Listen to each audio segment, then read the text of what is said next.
हरे कृष्णा राधे राधे। श्री ओम नमो भगवते वासुदेवाय। आज मैं आपको वैशाख मास में पीपल सींचने की कहानी सुनाने जा रही हूँ। सभी कहानियों के साथ वैशाख मास में पीपल देवता की यह कहानी जरूर ही सुननी चाहिए। इससे घर में सुख वैभव धन दौलत आती है, सभी मनोकामनाएं पूर्ण होती हैं। जिस कामना से वैशाख मास में पीपल सींचा जा रहा है वह मनोकामना भी पूरी होती है। धन चाहने वालों को धन मिलता है, विद्या चाहने वालों को विद्या मिलती है और संतान चाहने वालों को संतान सुख की प्राप्ति होती है। आइए सुने वैशाख मास में पीपल सींचने की कहानी। किसी गांव में दो माँ बेटी रहती थी। दोनों बहुत करीब थी। सेठ के यहाँ आटा पीसने जाती, तब जाकर वहां से उन्हें 2 मुट्ठी अनाज मिलता, जिससे वे उनका एक दिन का गुजारा हो पाता था। आटा पीसने के बदले सेठ के घर से उन्हें कभी 2 मुट्ठी आटा, कभी 2 मुट्ठी चावल, कभी 2 मुट्ठी बाजरा, कुछ न कुछ अनाज मिल जाता। एक दिन की बात है, दोनों माँ बेटी सेठ के घर में आटा पीसकर जब वापस आने लगी तो सेठानी ने उन्हें 2 मुट्ठी बाजरी दी। दोनों माँ बेटी उसे लेकर घर आ गई। घर आकर जब उन्होंने बाजरी को खोलकर देखा तो देखा कि उसमें घुन लगा हुआ है। यह सब देखकर उस ब्राह्मणी की आंखों में आंसू आ गए। वह भगवान से प्रार्थना करने लगी, हे भगवान, हमारे ये दुख भरे दिन कब समाप्त होंगे। बड़े भारी मन से ब्राह्मणी ने अपनी बेटी से कहा, बेटी, यह इस बाजरी में घुन लगा हुआ है। इसकी खिचड़ी बनाने से पहले इसे धूप में सुखा लो और इसमें से घुन निकाल दो। बेटी ने माँ की बात को सुना और उस बाजरे को लेकर छत पर चली गई और वहां उसने उसे धूप में फैला दिया। ब्राह्मणी की उस दुखी मन की प्रार्थना को भगवान ने सुना और भगवान एक कौवे का रूप धारण करके उनकी छत पर आए और उसकी बेटी से बोले, तुम ये बाजरी का क्या कर रही हो। तब उसकी बेटी ने कहा, मैं इस बाजरी को धूप में सुखा रही हूँ और फिर इसकी खिचड़ी बनाऊंगी। तब कौवे ने कहा, तुम ये बाजरी मुझे दे दो, मुझे बहुत भूख लगी है। तब लड़की बोली, अगर मैं यह बाजरी तुम्हें दे दूंगी तो फिर हम क्या खाएंगे, हमारे पास तो खाने के लिए सिर्फ यही है। तब उस कौवे ने कहा, कोई बात नहीं, तुम एक दिन का उपवास कर लो, लेकिन यह बाजरी मुझे दे दो, मुझे बहुत भूख लगी है। अगर मैंने इसे नहीं खाया तो मैं भूख से मर जाऊंगा। तब उस ब्राह्मणी की बेटी को उस कौवे पर दया आ गई। उसने कहा, कौवे महाराज, थोड़ी देर रुको, इस बाजरी में घुन लगा हुआ है। अगर आप थोड़ी देर रुक जाओगे तो मैं इसमें से यह घुन निकाल दूंगी। कौवे ने उस लड़की की बात मान ली। ब्राह्मणी की बेटी ने उसमें से घुन साफ किया और फिर उसे कौवे के आगे रख दिया। कौवे ने बड़े प्रेम से उस बाजरे को खाया और फिर कांव कांव करते हुए ब्राह्मणी की बेटी से कहने लगा, हे बेटी, मैं तुमसे बहुत प्रसन्न हूँ, तुमने आज मेरी बहुत मदद की है। मैं तुम्हें एक उपाय बताता हूँ। मैं बाहर बड़े पीपल के पेड़ पर रहता हूँ, तुम कल वहाँ आना। मैं तुम्हें एक ऐसा उपाय बताऊंगा जिससे कि तुम्हारी सारी दरिद्रता दूर हो जाएगी। ब्राह्मण की बेटी ने उसकी बात को सुना और वह नीचे आ गई। जब वह नीचे आई तब उसकी माँ ने पूछा, बेटी, बाजरी को सुखा लाई और साफ कर लाई। तब ब्राह्मणी की बेटी ने उसे सारी बात बता दी कि कैसे वहाँ कौवा आया और उसने उससे क्या कहा। तब ब्राह्मणी बोली, कोई बात नहीं, हम आज का उपवास कर लेंगे। कौवे के कहे अनुसार दोनों माँ बेटी अगले दिन बड़े पीपल के पेड़ के पास गई। वहां जाकर उन्होंने देखा कि वही कौवा बैठा हुआ है जो कल उनकी छत पर आया था। उस कौवे ने उन दोनों माँ बेटी से कहा, मैं तुम्हारी उस सेवा से बहुत प्रसन्न हूँ। मैं तुम्हें एक ऐसा उपाय बताता हूँ जिससे कि तुम्हारी सारी दरिद्रता दूर हो जाएगी। कल से वैशाख का महीना शुरू हो रहा है। तुम दोनों पूरा महीना इस पीपल के पेड़ में जल देना, इसकी पूजा करना, परिक्रमा करना, तब तुम्हारी सारी दरिद्रता दूर हो जाएगी। कौवे के कहे अनुसार उन दोनों ने ऐसा ही करना शुरू कर दिया। पूरे वैशाख के महीने में उन्होंने पीपल को जल से सींचा, उसकी परिक्रमा की, पूजा की, आरती की और फिर पीपल के पेड़ के पास साफ सफाई भी करती दोनों। ऐसा करते करते उन दोनों माँ बेटी को पूरा वैशाख का महीना बीत गया।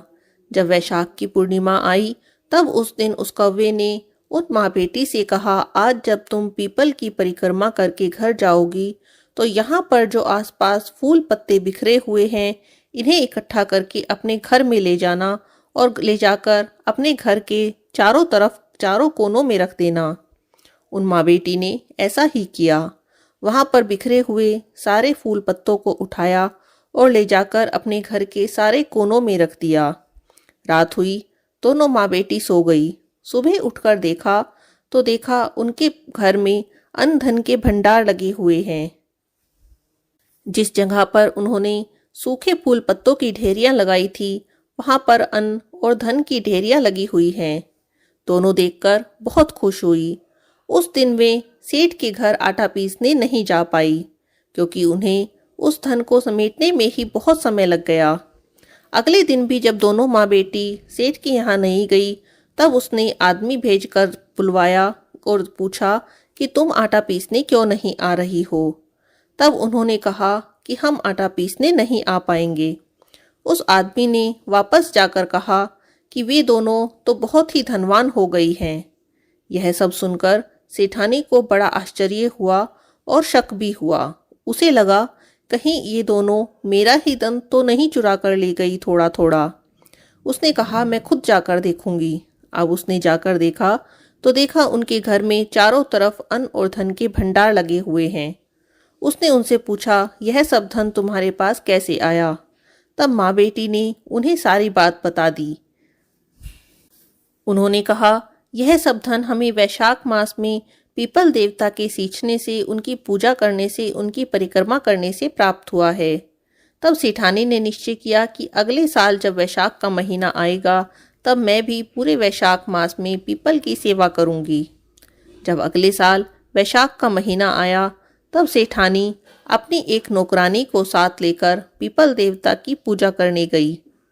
जब वह जल चढ़ाने लगी तो सेठानी से नीचे नहीं बैठा गया। उसने अपनी नौकरानी से कहा, लो तुम ये जल का लोटा ले लो और पीपल में चढ़ा दो।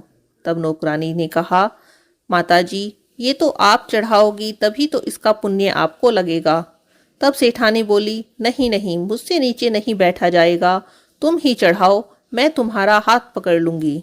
ऐसा कहकर उसने वह जल का लोटा अपनी नौकरानी को दे दिया। नौकरानी ने बड़े ही श्रद्धा भाव से उस जल के लोटे को पीपल में अर्पित किया।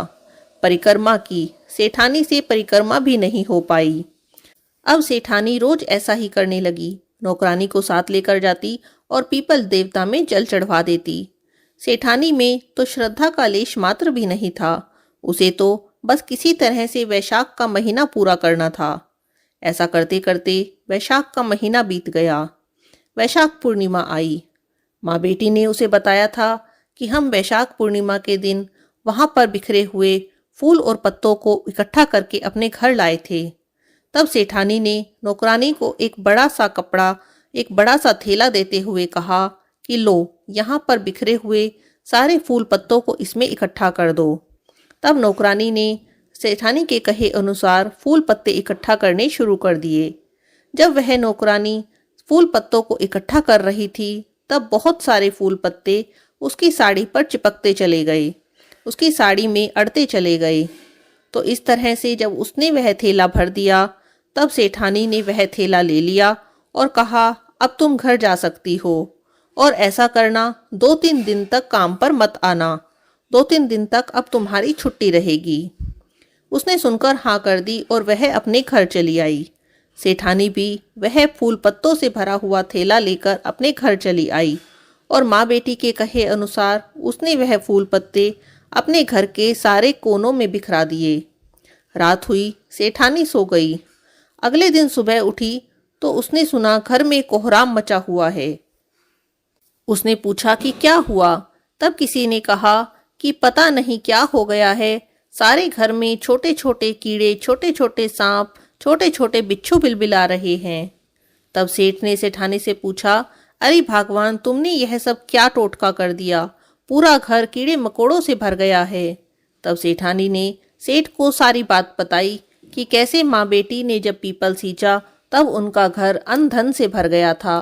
तो मैंने सोचा मैं भी वैशाख के महीने में पीपल सींचूंगी, पीपल की पूजा करूंगी, तो मेरा घर भी अन्न धन से भर जाएगा। तब सेठ ने सेठानी को समझाते हुए कहा, उन दोनों माँ बेटी ने तो श्रद्धा से पीपल को सींचा था, लेकिन तुमने लालच के कारण देखा देखी में इस तरह पूजा की है, इसीलिए हमारा घर कीड़ों से भर गया है।